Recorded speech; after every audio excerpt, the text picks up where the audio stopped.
So I just got back from seeing the film The Walk, which is a Robert Zemeckis directed film. He directed such films as Forrest Gump, Who Framed Roger Rabbit, Back to the Future, among several other Academy Award nominated and even winning films.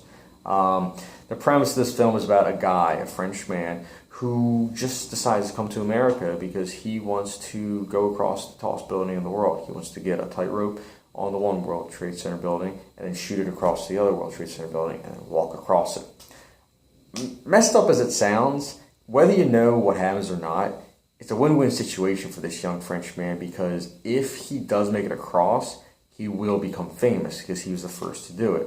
Tallest building in the world? Yeah, he went across it. But if he does die, like if he gets about halfway and then just like falls off all of a sudden, he's still going to be remembered because he attempted to do it. He attempted to climb the tallest building in the world. Am I right or am I right? Like, win-win situation. But now, in all honesty, yeah, I didn't know anything going into this film really about the film. But the story is entertaining. You are just kind of immersed. You're entertained, and that's kind of good enough for what the story's trying to portray. The directing, although a little bit bumpy in the beginning, does pick up, and by the final act, you're like, wow, Robert Zemeckis knows how to use visual effects to his advantage. And that's just it, guys. This visual feat of a film is so great, which is showing these eye-popping images, the cinematography, the editing, the sound quality, all wrapped into one and just thrown at your face, and you're like, wow, like, these images are just coming at me. Like, it's incredible. And that's just it, guys. It's a visual feat of a film. So much as emotional connection to the film, that's another thing, which leads me to the negatives of the film. The characters aren't well developed. You do care about them. I'm not going to lie when I say that.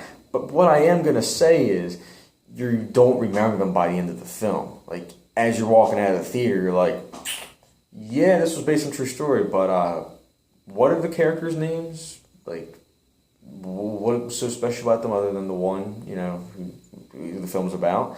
And which leads me to my second point. The film isn't really memorable. You do remember images of the film, but you don't really remember like messages, theme, plot points, stuff like that, you know, little stuff. So on an entertainment scale, yeah, it passes the test with flying colors. So if you just want an entertaining, fun film, go see The Walk. If you want a film where you can like dissect it, pick it apart, kind of like have a cup of coffee with a friend and just like talk about it for hours on end, which is what I like to do, this isn't the film, guys. But I will be giving a 4.25 out of 5 stars, or for those that like a letter grade, a B. So go see The Walk, guys. And I will be trying to review Sicario and possibly even The Martian very soon. As always, guys, thank you for watching and enjoy the rest of your night.